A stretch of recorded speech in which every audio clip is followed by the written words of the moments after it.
Inimbita ko si Senator Amy Marcos kung saan man ako pumupunta, dinadala-dala ko siya. Kasi sinasabi ko sa kanya, hindi ako ang magbabalik kay dating Pangulong Duterte sa Pilipinas. Dahil ang kapatid mo ang nagpadala sa kanya sa Hague, ikaw ang magbabalik sa kanya sa Pilipinas.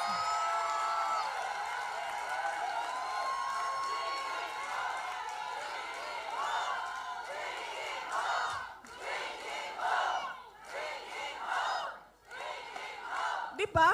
Ako ba din naghatod sa iyaha dito? Dili man? Di ba? O, di iyahang igsuon man, di ikaw ang magbalik ana dito sa mga sa Davao. Oh. Kaya dala-dala ko yan siya lagi, kahit saan ako pumunta. Kasi alam nyo, bakit?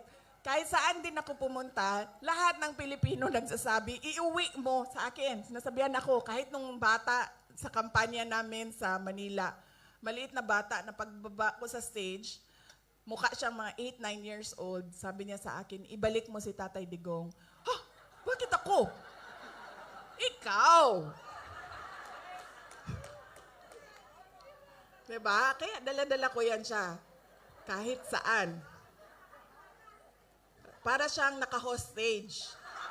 Bibitawan ko lang yan siya kapag si dating Pangulong Duterte ay nabalik na sa Davao City.